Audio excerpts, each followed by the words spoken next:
श्री जगन्नाथ जी के परम भक्त श्री माधव दास जी सीधे साधे ब्राह्मण थे, संस्कारी थे, कुलीन थे, धर्म की मर्यादा की रक्षा करने वाले थे। असमय पत्नी का देहांत हो गया, पत्नी चली गई, लेकिन इन्होंने इसे भगवान की कृपा माना कि कभी जाकर भगवान का भजन करता, और जाने करता भी कि नहीं करता, काल फिरो सर सांधे।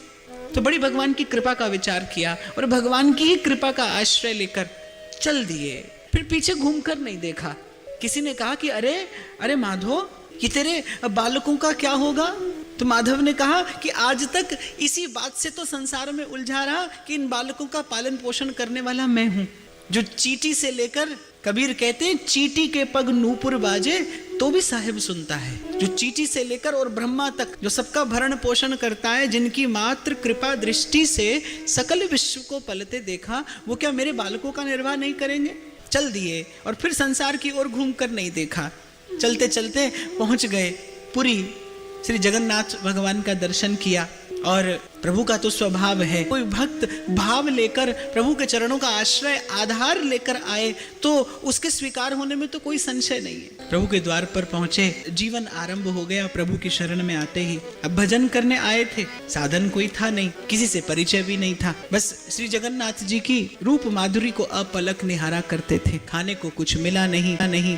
3 दिन व्यतीत हो गए। तीसरे दिन वहीं मंदिर के बाहर भूखे प्यासे मूर्छा आ गई। बस प्रभु के नाम का कीर्तन करते करते अचेत हो गए, मूर्छा आ गई। प्रभु को चिंता हुई कि द्वार पर कोई भूखा पड़ा है। प्रभु से देखा नहीं गया। प्रभु ने संकेत किया, स्वयं माता लक्ष्मी सोने के थाल में प्रभु का शयन भोग लेकर आई।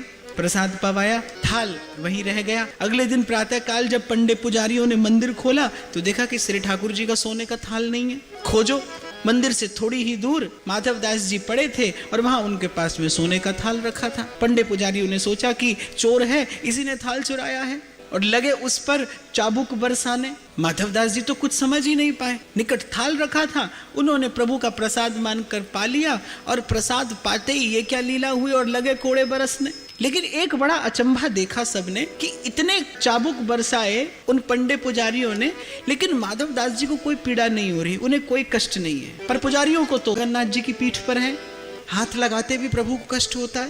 कांप गए पुजारी कि ये हमसे आज कैसा अपराध हो गया। अब भगवान ने कहा कि देखो, तुम भी सेवक हो, तुम भी हमारी सेवा करते हो, वो भी हमारा भक्त है, इसलिए सीधे सीधे तुमसे तो कुछ कह नहीं सके, लेकिन भक्त की रक्षा करना भी हमारा कर्तव्य है, धर्म है हमारा। तो जो चाबुक तुमने माधव दास को मारी, उसकी पीड़ा हमने ले ली।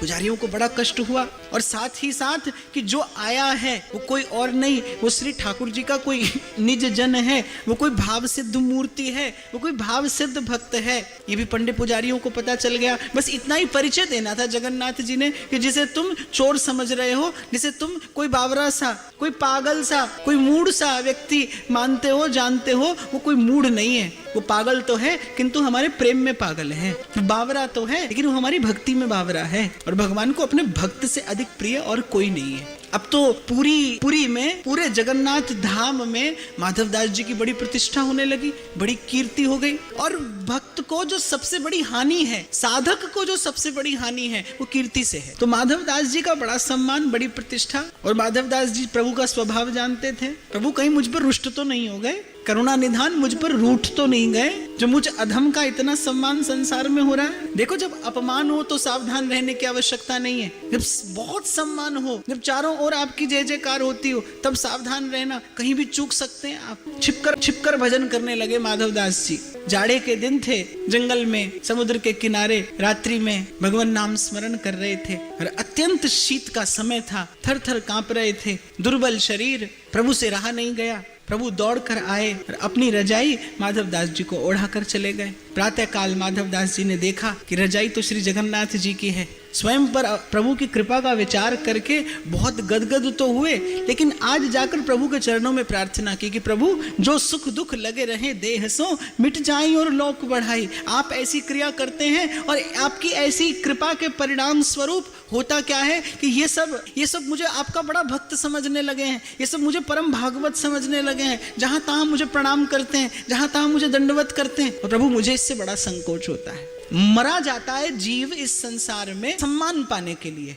और आप देखिए भक्ति की कसौटी कि भक्त को सम्मान मिलने लगे तो उसे भय लगता है। कि कहीं प्रभु मुझसे दूर ना हो जाए, कहीं प्रभु मुझसे रूठ नहीं जाए। तो माधव दास जी ने प्रभु से प्रार्थना की कि देखिए प्रभु, आपके श्री चरणों की छाया में मैं भजन करने आया हूँ, मैं ये मान सम्मान एकत्रित करने नहीं आया, मैं ये पद प्रतिष्ठा लेने नहीं आया। तो कोई अपराध मुझसे हो गया हो तो सो बताइए। कहीं ऐसा तो नहीं कि इस मान सम्मान को पाने की कोई सूक्ष्म कामना मेरे मन में कहीं हो, जो मेरी उस मन की छिपी, मेरे मन की उस दुर्वासना को पूरा करने में आप लगे, कहीं ऐसा तो नहीं है। प्रभु मुस्कुरा कर रह गए। तो बोले महाराज मैं तो मधुकरी करके निर्वाह कर लिया करूंगा, अब मंदिर से प्रसाद नहीं लूंगा। अब मंदिर के पंडे पुजारी बड़ा आदर सम्मान करते थे, वो नित्य प्रसाद देवे। और माधव दास जी ने कहा भैया आप मधुकरी करके जो मिलेगा सो पालेंगे, कभी घी घना और कभी मुट्ठी भर चना और कभी वो भी मना। और साधु की मौज ऐसी होती है तो रोज मधुकरी करके पाने लगे। एक दिन मधुकरी करते करते किसी के यहाँ पहुंचे, और जिसके यहाँ पहुंचे वो वृद्धा बड़े क्रोध में थी, किसी कारण से खींची थी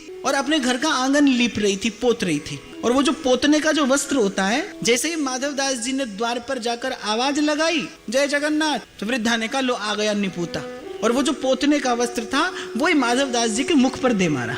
जैसे ही वो पोतने का वस्त्र माधव दास जी के मुख पर आकर लगा, माधव दास जी बड़े प्रसन्न हो गए, बड़ा आशीर्वाद दिया वृद्धा को, चल दिए। अब मन में विचार करने लगे कि आज भिक्षा में ये पोतने का वस्त्र मिला है, नित्य जो मिलता था वो तो प्रभु के श्री चरणों में निवेदन करके पा लेता था, अब आज इसका क्या किया जाए, भिक्षा में आज ये मिला है। अच्छा साधु जो मिले वो पाए, और दूसरी एक और बात, साधु किसी वस्तु का संचय नहीं करे, साधु किसी वस्तु को अपने पास में रखे नहीं, आए और प्रभु को निवेदन करके के तो वितरित कर दे और के पाले।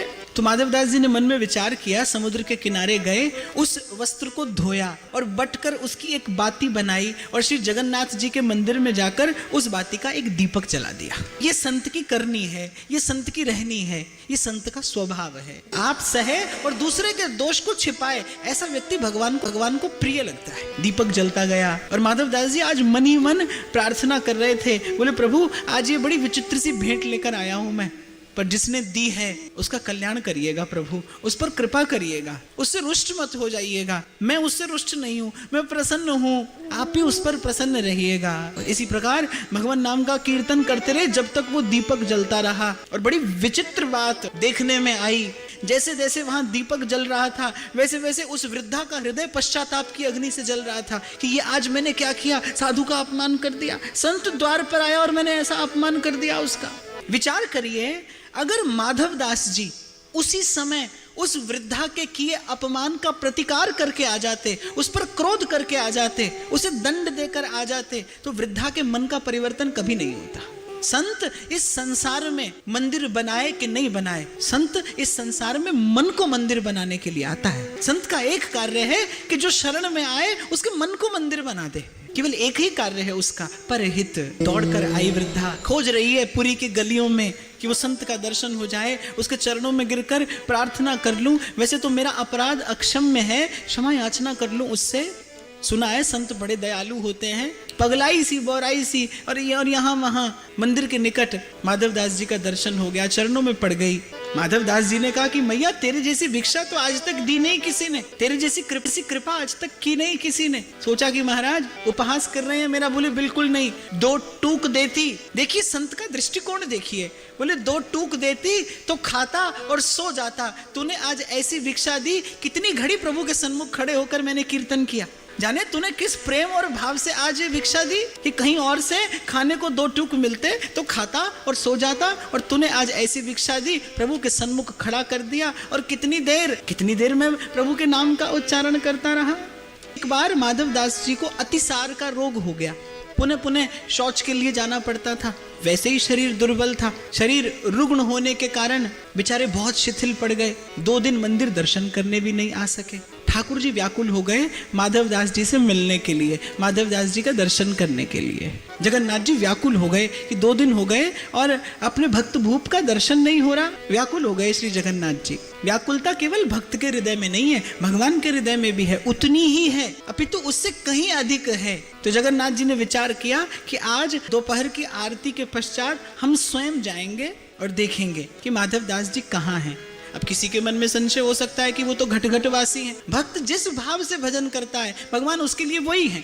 अगर भक्त को ये लगे कि भगवान मेरे पुत्र हैं तो फिर उसके लिए वो केवल पुत्र हैं, भगवान नहीं। तो श्री ठाकुर जी ने मन में विचार किया कि भाई देखेंगे कहाँ है, 2 दिन हो गए आए नहीं। समुद्र के किनारे देखा, अचेत पड़े हैं, मूर्छित, और शरीर पर मैला लगा है। इतनी भी सामर्थ्य नहीं रही कि उठकर धोकर अपने शरीर को स्वच्छ पवित्र कर ले। अतिसार का रोग हो गया था। श्री ठाकुर जी ने जाकर देखा, उठाया, अपने हाथ से माधवदास जी के तन पर लगी मैल धोते हैं श्री ठाकुर जी। और जब माधवदास जी ने देखा श्री ठाकुर जी के कर कमल का स्पर्श हुआ, विद्युत सी दौड़ गई, प्रभु के अंगों की सुवास आई, आंख खुल गई। और प्रभु ये क्या करते, अपार पीड़ा माधवदास जी को हुई। उस रोग से कोई कष्ट नहीं था, वो तो शरीर का प्रारब्ध है, आता और चला जाता। लेकिन प्रभु को ऐसी क्रिया करते देख, मेरे तन पे लगा मैल प्रभु अपने कर कमलों से धोते हैं, ऐसी क्रिया करते देख आत्मा रो उठी माधवदास जी की, बिलबिला उठे कि प्रभु ये क्या करते हैं। आप जानते हैं आपको ऐसा करते देख मुझे मर्मांतक पीड़ा हो रही है, मेरे हृदय की पीड़ा का अनुमान नहीं लगा पा रहे आप। मुझ अधम के लिए, मुझ दीन के लिए ऐसी क्रिया। तो श्री ठाकुर जी ने कहा, अरे तुम हमारी नित्य इतनी सेवा करते हो, किसी दिन हमने तुम्हारी सेवा कर दी तो इसमें कष्ट कैसा और इसमें पीड़ा कैसी। माधवदास जी का मन किया कि कोटि प्राण हो और अपने प्रभु की इस उदारता पे न्यौछावर कर दूं। क्या हो मेरे पास जो न्यौछावर कर दूं प्रभु की इस करुणा पे, प्रभु की इस उदारता पे। रोम रोम से अश्रु प्रवाहित होने लगे माधवदास जी के। श्री ठाकुर जी ने कहा कि अरे तुम क्यों इतना संकोच करते हो, तुम मेरी इतनी सेवा करते हो, आज थोड़ा सा कष्ट तुम्हारे लिए मैंने उठा लिया।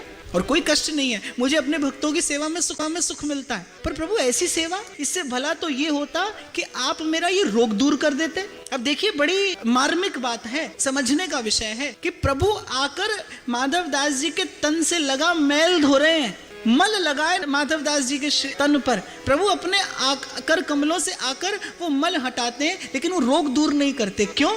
क्योंकि यदि मैं तुम्हारा रोग दूर करता हूं तो मुझ पर पक्षपात का आरोप लगेगा, और फिर शरीर का प्रारब्ध है, आज नहीं, अगर आज मैं इसे छुड़ा देता हूं तो फिर किसी जन्म में लेकर इसे भोगना पड़ेगा। और माधवदास मेरा कीर्तन करने वाला, मेरा नाम लेने वाला, फिर से जननी के जठर में आए, फिर से जननी के पेट में आए, फिर से उसे माता के गर्भ में आना पड़े, ये मुझे स्वीकार नहीं है। मैं पग पग पे साथ खड़ा रहता हूँ, जिमी बालक राखे महतारी, मैं पग पग पे साथ खड़ा रहता हूँ, मैं उसके साथ चलता हूँ, लेकिन उसके शरीर का प्रारब्ध इसी शरीर में समाप्त करा देता हूं, ताकि पुनः उसे फिर इस संसार रूपी दुष्चक्र में ना आना पड़े। मेरी भक्ति करके, मेरा भजन करके और फिर कोई जननी के गर्भ में आए तो इससे मेरा अपयश होता है। ये तो तुम्हारे शरीर का प्रारब्ध है, मैं साथ हूँ, मैं अंग संग हूँ तुम्हारे। एक बड़े ऊंचे विद्वान आए जगन्नाथपुरी, सब जगह शास्त्रार्थ करते डोल रहे थे। माधवदास जी के पास आए, माधवदास जी का बड़ा नाम सुना था।